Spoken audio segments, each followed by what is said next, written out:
Our next speaker is Dr. Hasan Razzaqi. His talk is titled The Impact of Security Factors on E-Government from Users' Perspective. Dr. Hasan? Yeah, my research title is The Impact of Security Factors on E-Government from E-Government Services from User Perspective. So I tried to, it is complete research. It's an empirical research from A to Z, from literature review to data collection to analysis. I'll try to make my presentation within the 20 minutes. So what I'm going to talk about is the agenda, research background, problem definition, the aim and objective, the theoretical framework, which is the complete model, the methodology that I used in this research, and the data collection, analysis, finding, and then you have discussion, then conclusion.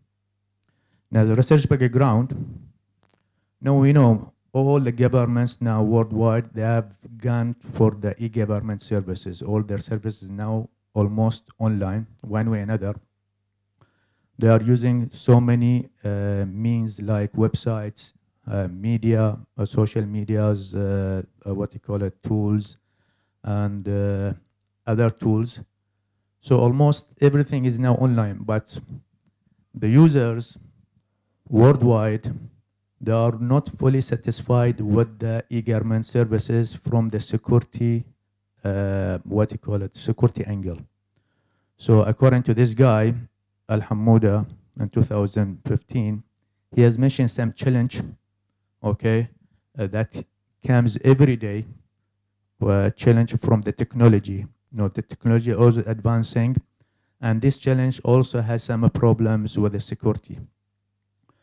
So what is the problem? The problem is that the problem in the availability, the confidentiality, the integrity of data, the authenticity and reliability of the e-government services. This is according to the very latest paper from Primoda, where the users, they feel these things still are not ultimate, to be served within the e-government services.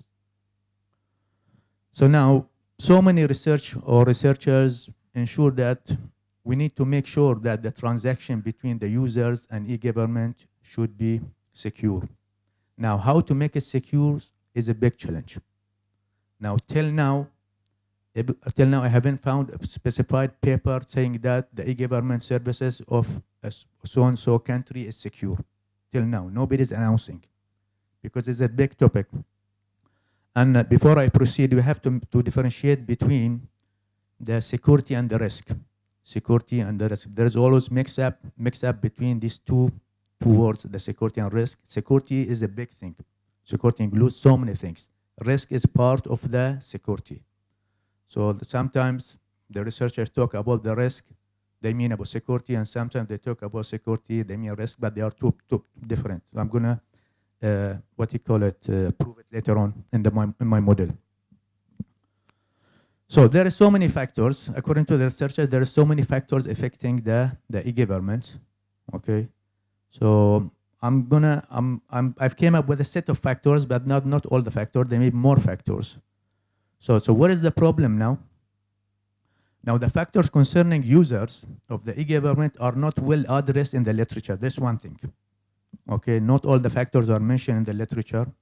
Two, there is a lack of knowledge about the user-centric factor. User-centric factor. I'm not talking about the technical. Those knows about the technology. There is two dimensions in the internet or e-government. There is one dimension, the technical one, which is the hardware, and the other dimension is the users, which is something is not, you're dealing with a virtual system. They call it a non-technical factors. So these things, so there is perceptions of lack of ease of use and usefulness from the user side about the technology used over the e-government. One, there is a lack of a trust, of the user about the e-government. There is a lack of risk, privacy, lack of satisfaction, all these in relation to the technology, that used over the e-government. Now, also, there is a lack of knowledge of how e-government security affect government agencies. Now, I want to ask you, When you do any online transaction, are you sure 100% that you are secure? No way. The answer, nobody can tell you. One way or another, you're using the service. Maybe you are forced to use the e-government services because there is no other means to use it. This one. Number two, because you believe in e-government. You believe the e-government systems are secure, e-government service systems are trusted, so you are using it. But in fact, there is so many things behind that you don't know about it and nobody telling you about. This is one. So I came up with 2 questions in my research. The first question is what are the factors that can be considered as a user-centric and affecting e-government security, this one. And the second question is how these factors, affect e-government security when there is a change in the technology. And I'm going to say again, change means the technology is advancing day and day.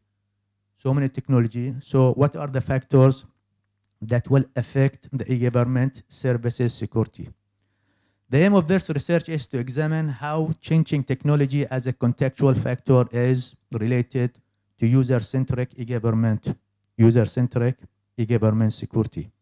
Now, to achieve the aim, there is some objectives. One of the objectives is to study the various factors concerning the users in the field of e-government. This one from the literature. Number 2, to elicit specific user-centric factors that could be related to the e-government security, and supported by the theory. It's not just like this, supported by theory. Number 3 is to come with a model that tells you these are the factors that can be used as for the e-government security. So we'll see later on when I'm going to show you the model.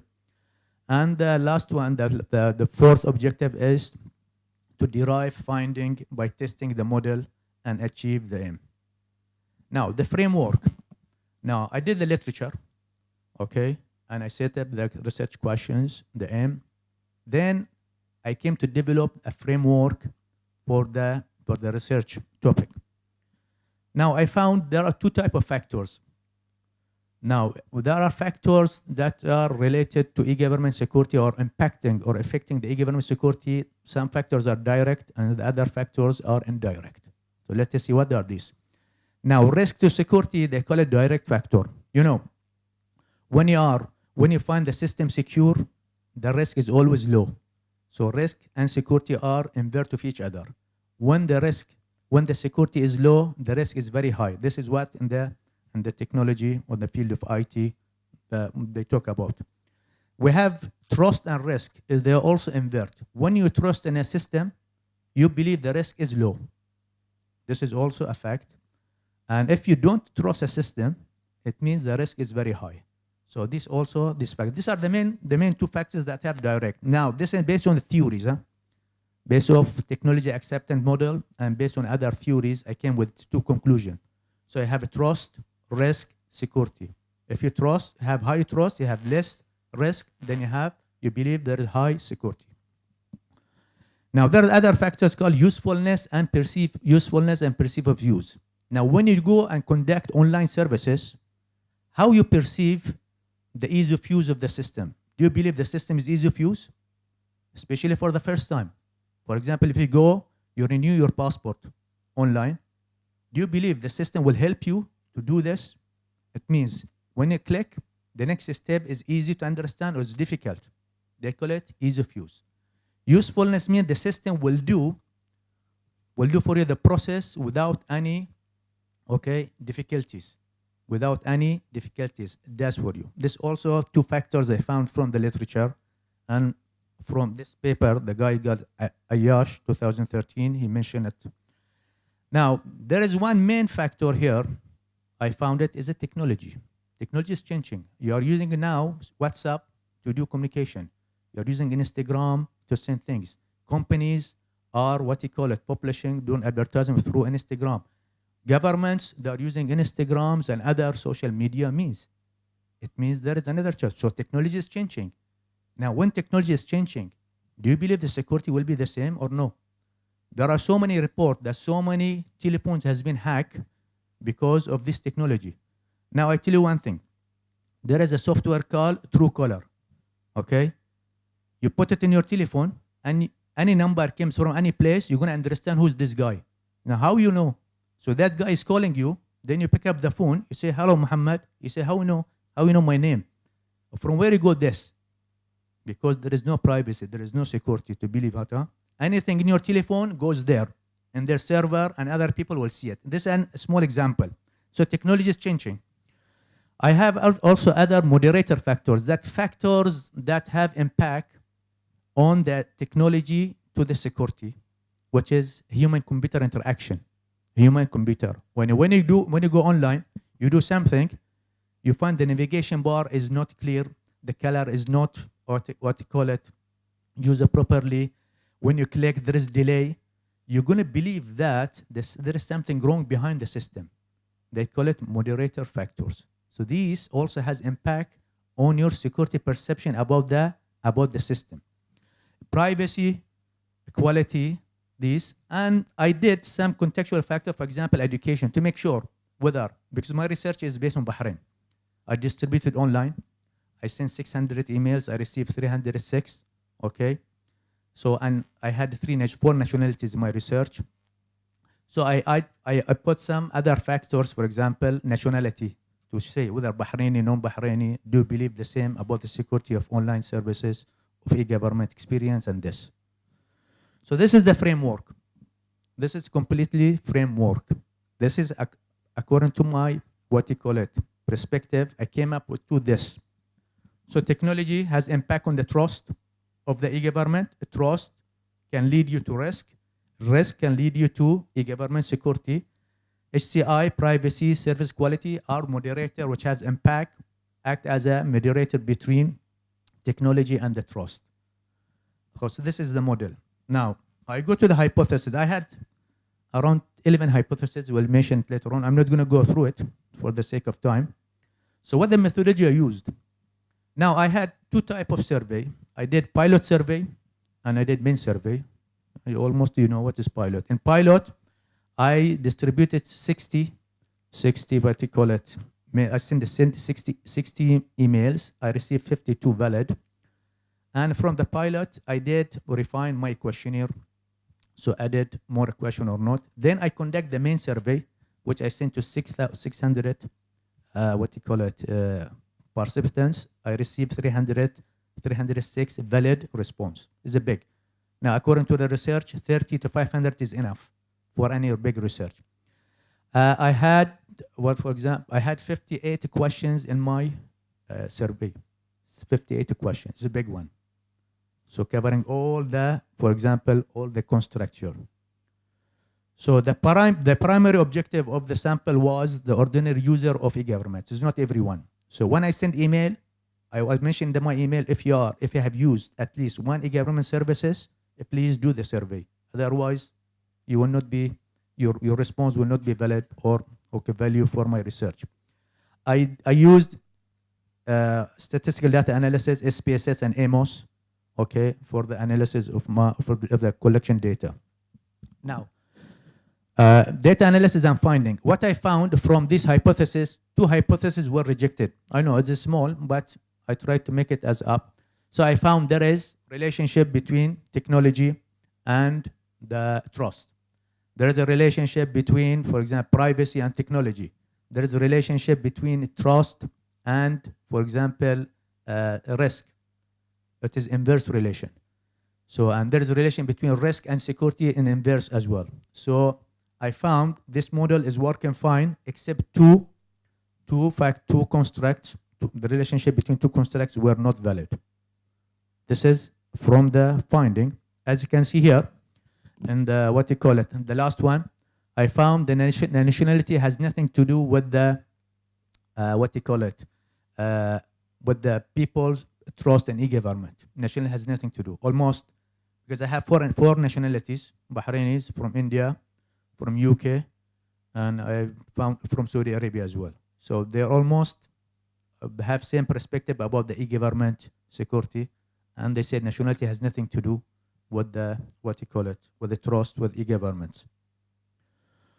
As a discussion, I answered these two questions. What are the factors that impact the e-government security from user perspective? Also, I discuss what are the user-centric factors. Now, I found technology is a strong predictor of user-centric, okay, user-centric e-government security. HCI, human-computer interaction and web quality design, moderate the relationship between technology and the trust.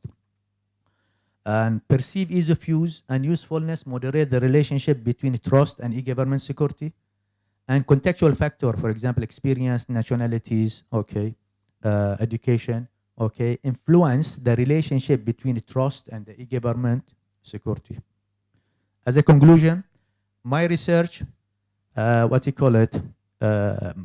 give us so many contributions. One of the contributions is to the knowledge, means in the literature, I didn't find till now, for example, a specific paper mentioning the factors affecting e-government security. I didn't find so far.